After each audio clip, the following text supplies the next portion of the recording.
Why Disney stars resent their good wholesome image and opt for an edgy persona when they transition into adulthood, and why is it that we the public somehow anticipates it? Beloved child stars have it a lot harder in Hollywood while they go from being to an adult. Whenever the public is introduced to them being a kid with all smiles, it becomes harder for the public to see them as an adult or take them seriously when they get older. So most opt to shed their kid/girl or boy next door image. It's not only Disney, but young Hollywood stars in general. We've seen it with Britney, Rihanna, Johnny Depp, Justin Bieber, and Miley Cyrus. Some may act out, becoming a rebel in Hollywood, peeing in buckets, and some might opt to embody a different culture associated with another race, while ignoring that fact or not giving credit. Now look, if you are an entertainer in Hollywood that feels stuck and isn't taken seriously because the public and your peers refuse to see you more than that one iconic character you played until you were a teenager, you can change and reinvent yourself if that's what you truly desire. However, at the same time, be careful of how you execute it in the public. There's a good and acceptable way to do things, and then there's a horrible and problematic way of doing things when changing your image for public consumption. Miley Cyrus is one of the biggest stars out today. She's now in her 30s and still relevant, which is a huge feat considering her background, as most child stars don't get that successful transition from child to adult like she did. You can tell Miley's music career will go on for a long time, or as long as she wants it to go, as she's extremely talented and continues to put out timeless music in her career. That being said, her biggest era in music, her Bangerz era, has given us some of the most talked about and iconic moments in pop culture, while also exposing one of the biggest stains in her career at the same time. Was Miley really a culture vulture? Let's dive in. Oh, yeah. I'm sure most of us know who Miley Cyrus is. Miley Cyrus was introduced to us on the Disney sitcom Hannah Montana. In the show, Miley played Miley Stewart, an average teenager that lives a double life as a famous pop star, Hannah Montana, which she kept secret by wearing a blonde wig to maintain a normal life. Now, I never watched the show by that time. I've already moved on from Disney, and I was more of a Nick kid. The shows I watched on Disney were That's So Raven, Even Stevens, a little bit of Wizards of Waverly Place, and Phil of the Future. Anyway, you can see how playing this character would set up Miley to have a quote-unquote an identity crisis in the future, in my opinion. And it's also crazy that the show was somewhat similar to her real life. She had her real father, Billy Ray Cyrus, playing her dad in the show. She was getting more famous as Hannah Montana while releasing music and touring as Hannah Montana before releasing music as Miley Cyrus. So it's like fiction and reality merging together, and I know Hannah was her alter ego, but also still crazy when you think about it.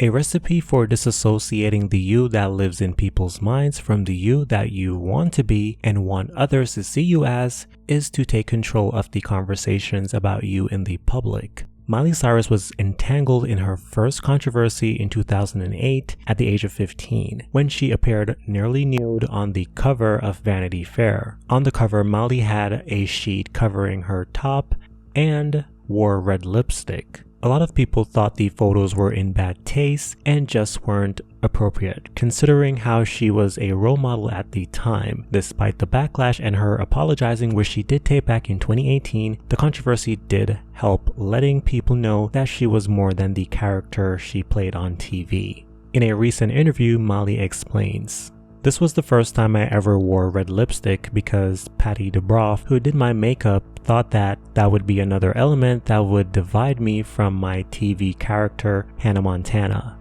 This image of me is the complete opposite of the bubblegum pop star that I had been known for being, and that's what was so upsetting."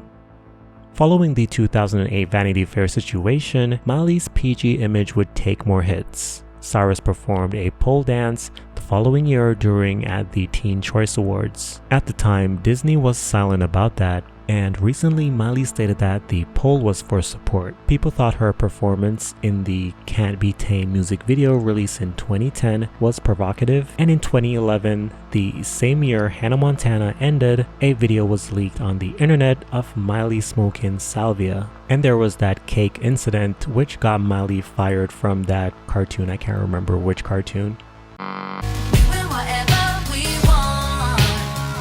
Miley Cyrus wanted to be seen different in the public after her departure from Hollywood Records, and she wanted to set a new standard in pop music. In 2013, Miley signed with RCA Records and fired her previous team, who she felt would have been scared by her evolving public image. For her fourth studio album, Bangerz, Miley wanted a little more seasoning, you know, a little more sauce. So she recruited producers like Pharrell Williams and Mike Will Made It, who produced 7 of the 13 songs on the project, and features rappers Future, Big Sean, Nelly, and French Montana. So yeah, the album was heavily influenced by hip-hop. You can't be more opposite than like having Future, French Montana, then you have Will.i.am, then I'm working with Pharrell, then I'm with Mike Will. It's like, that's how I want. When people listen to my record, I just want every song to be like, what was that? Miley declared Bangerz, her fourth studio album, as her official debut. She described the music for Bangerz as dirty South hip-hop and drew inspiration from the Motown sound. And yeah, she also cut her hair, bleached it blonde, and had it in Bantu knot style, but she called it pigtails. But I'm coming out in pigtails. Now, I'm not a hairstylist, but I could swear this is what a actual pigtail looked like. Reminds me of when Kim Kardashian called cane rows boxer braids. Kim also called Fulani braids Bo Derek braids. In early 2013, Miley posted a video online of herself, look, she said it's twerking, but I'ma say shaking her bones. She posted a video on the internet of her shaking her bones and called it twerking. In an interview with Ryan Seacrest, when asked what's the definition of twerking, this was Miley's response. First of all, to people who don't know. Well, I mean, I think I gave a pretty good definition. If you just go to my Facebook page and click it, you will then see what twerking is, which is a more of, you know, you just can't really explain it. It's a lot of that comes natural. Booty movement. It's dancing. It's it's moving. It's a lot of booty. It's a It's a lot of booty, actually. But you did a great job. Thank you. Why were you? Never mentioning the black people who invented and popularized it. And I noticed this as a trend with a lot of white people that dabble in black culture. They will take something that was invented by black people, talk about it on a big platform, typically white platform, without giving black people credit. But if it was created by a white person, they would go on this long spiel about how it was created by so-and-so from Ireland. I don't know. Am I the only one who noticed this? Miley Cyrus twerking in a unicorn outfit.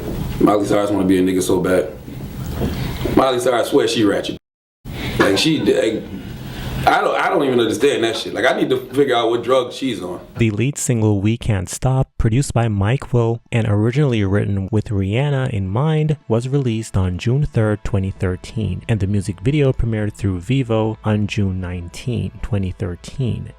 And again, Miley was twerking in the video, this time alongside black women, which rubbed a lot of people, typically black women, the wrong way, because many saw it as her using black women as props or to sell her new ratchet image at the time.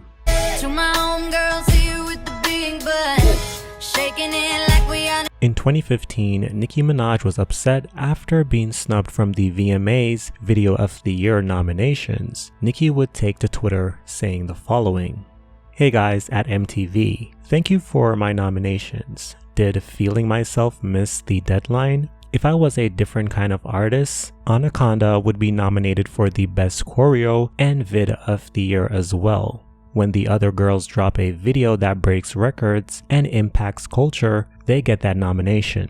If your video celebrates women with very slim bodies, you will be nominated for Video of the Year." Now, this had nothing to do with Miley Cyrus, but she decided to respond to Nicki in an interview with the New York Times.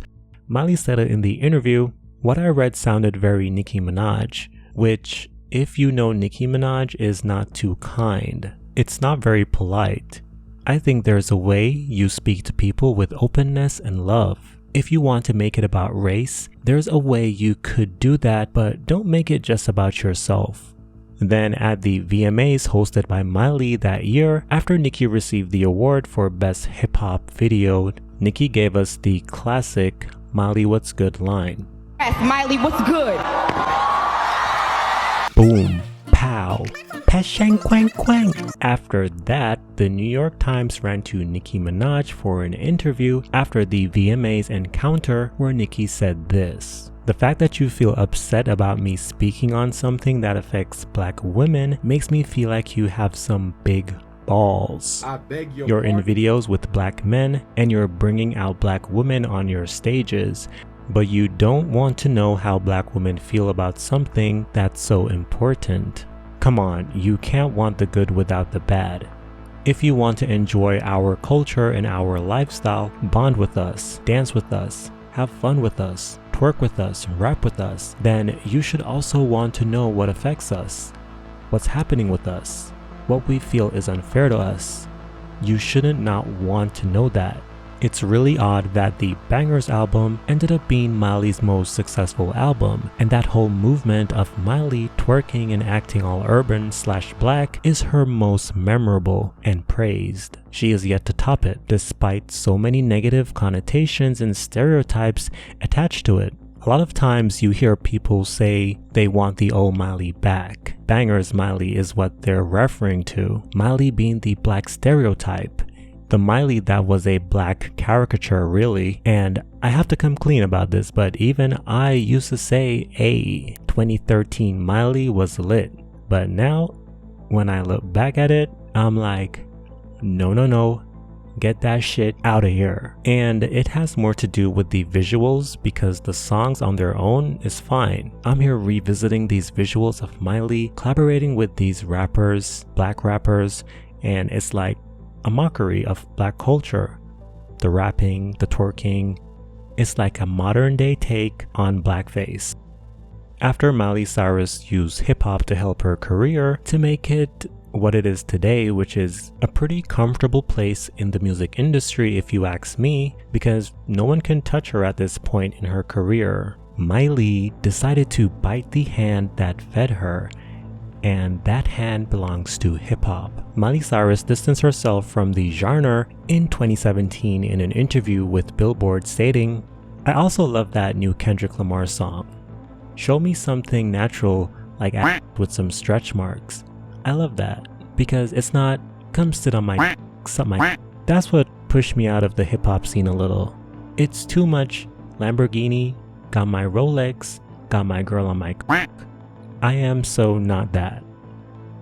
Now, Miley didn't lie. The genre can be low vibrational, but Miley, my youth, you also perpetuated the bullshit as well. Cyrus, now everybody tripping like they poppin' Miley. So maybe you should have taken some accountability as well. You went on to perpetuate that hip-hop is ghetto, you have to be ratchet, it's all shaking your ass if you're a woman, all of the negative stereotypes. And then when hip-hop wasn't convenient enough anymore, you went on back to pop and country. So although she was right, also hypocritical. Now, she did apologize for it, but the damage was already done. What hip-hop represents, she's not with at the current moment. And I took that as strange because she got a new spike in her career working with Michael made it. I mean, was it J's on My Feet or whatever song they made? And I was like, yo, you got a lot of, like, you got boosted from this hip-hop shit. Twerking on stage at the VMAs. Sucking a lot of hip-hop. And she basically tried to pull a Justin Bieber. One of those, like, Caucasian restorations.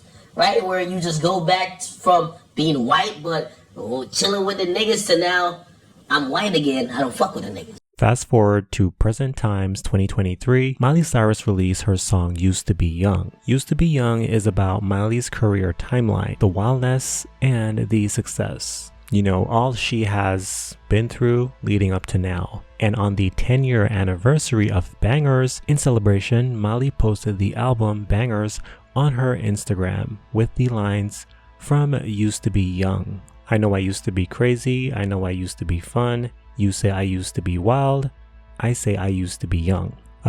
Great song, by the way. You know, it's one of those songs where you're like, you know, it makes you want to cry, a real tearjerker. Yeah, it's a great song.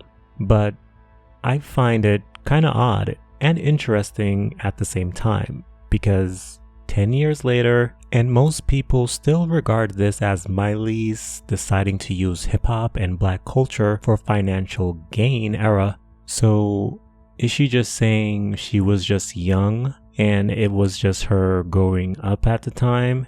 Was this a very coded way of saying sorry? And I know her biggest fans will say no, this is just her saying she has grown up and she was young and wild and it's more than just Bangerz. Fair argument.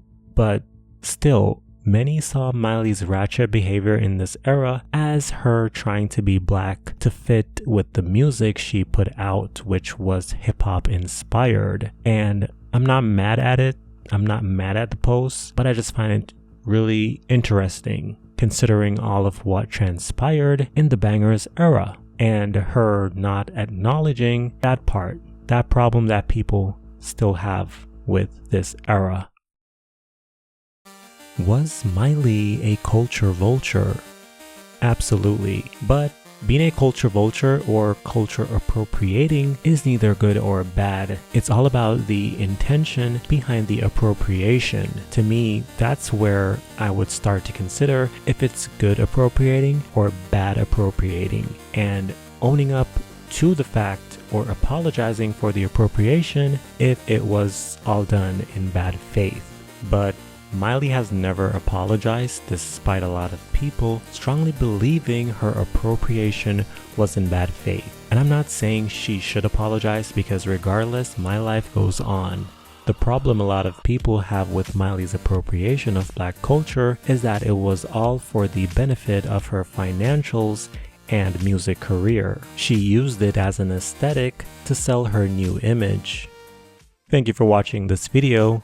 For those who have been here since day one, I did put out a Bangerz video prior to this one, but I did take it down because I ended up not liking the video. So if anybody has ever wondered, you know, what happened to that video, I took down that video. I talked about mainly like the good things, and I briefly touched on the hip hop thing, and I don't know, I just didn't like the video, so I just took it down. But yeah, I hope you enjoyed this one, but the first one wasn't it. But yeah.